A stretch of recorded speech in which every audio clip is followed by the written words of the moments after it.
Yo. No, the things that you've lied about, you don't want them out, okay? Now, since you think it's funny to speak about people's family, we'll all join in. We'll all play the reindeer games.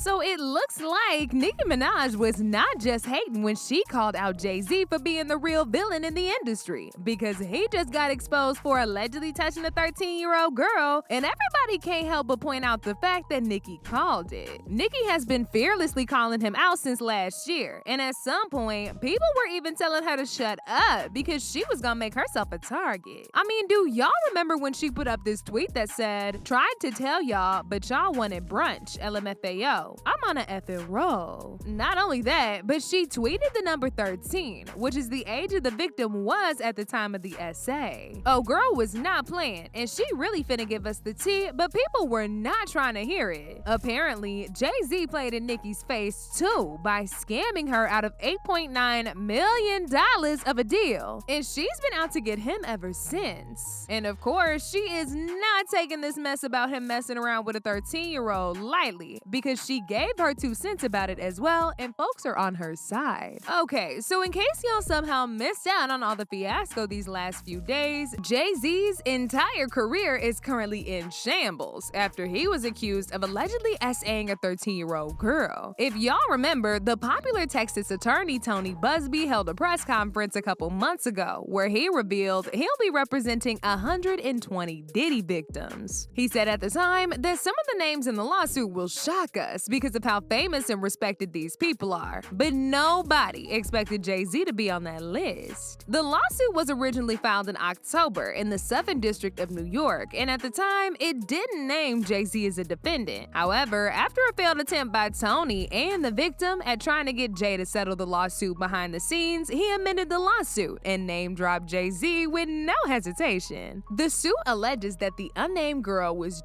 and essayed by both Jay-Z and Diddy at Diddy's after party for the 2000 MTV Music Awards. She said Jay-Z and Diddy took turns essaying her for hours, and there was an unnamed female celebrity who watched and recorded it all. Now, in case y'all are wondering how they even got a hold of a 13-year-old girl, she claimed in her lawsuit that she snuck out of the house that night to attend the MTV Awards without her parents knowing. However, she wasn't allowed access because she ain't have no ticket. So out of desperation, she reached out to the limousine drivers who were parked in the front of the building to see if they could help. Her intention was to get into the after parties instead, and that's when she met Diddy's driver, who said something very creepy along the lines of, "You fit what Diddy was looking for." He drove her to the after party, and immediately she got there, was given multiple drinks laced with substances, and in no time said she was feeling woozy and lightheaded. Shortly afterward, the suit says that Combs and Carter had entered the room, with Combs saying, "You ready to party?" That's when she alleges that Carter removed her clothes, held her down, and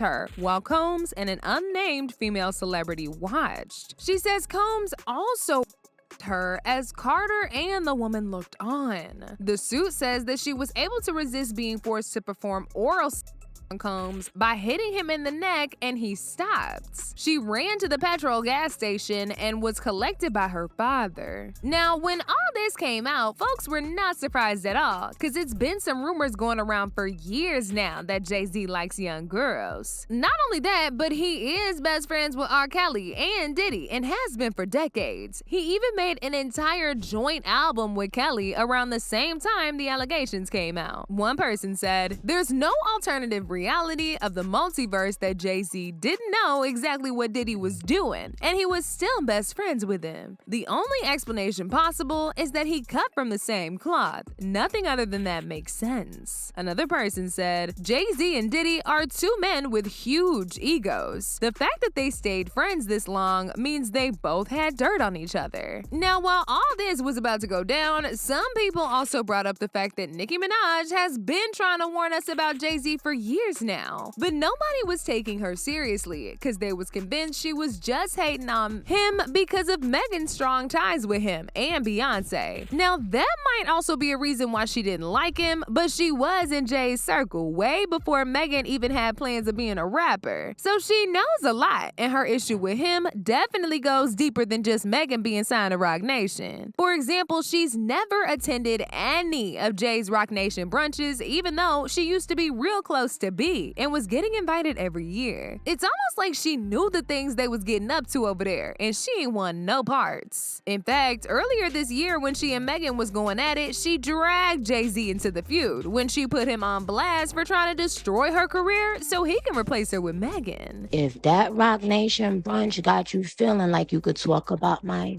family, and I have a 3-year-old innocent child, have had my home swatted twice with drawn, they magically, no one seemed to find the person. She also put up a couple of tweets calling out Jay-Z and the president of Roc Nation, Des Perez, for allegedly destroying people's lives and spending millions of dollars to get her to shut up about what she knows about him. She said, "On the next song, I delve into the people Desiree allegedly fired for unknown reasons. Other things as well. So many people were blindsided and hurt by her, allegedly. She's willing to go broke to try and replace me? Fix it, Jesus." But like I said before, her feud with Jay was already in motion way before she got into it with Meg. Last year, when she was about to release her Pink Friday 2 album, she went off on Elliott Wilson for coming for her after she appeared in a live stream with Kai Cenat to promote the album. She said, "Elliott, if you'd spit Jay-Z's D out for 1 second, you'd be able to be happy for the newcomers. Isn't that how y'all tried to tarnish my image? By saying I'm not welcoming new black girls in? Did some songs with all of them though. Why you not happy for a young black man like Kai? Tomorrow, B." You know how many tweets I've seen you post disrespecting me, Idiot Wilson? All of y'all, for some reason, when y'all are around certain people, y'all feel that y'all have this power. Why? When y'all have an affiliation to Jay-Z in some sort of way, y'all be thinking that y'all can disrespect and violate.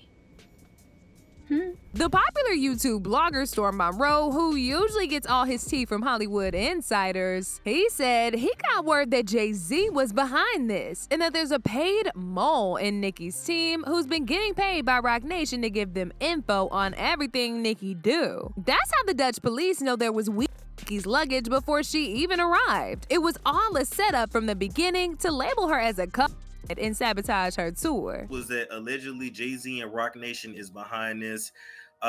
Jay-Z and Roc Nation has been after Nicki for a while, especially after she released that song Bigfoot, Goodfoot. But even long before then, there had been beef, which I did not realize. So from what I'm being told, wait, let me read the intel as it's coming in. Was trying to get her arrested, but of course legally. That's why they waited till she was overseas to do this to her. Roc Nation wanted to make sure that when she got arrested or apprehended for whatever, because you know in the industry they can get you set up with all kinds of charges. All right. It said that they wanted to make sure her husband was not with her because her husband is her protection, which we know that, but we know bankrupt Nicki.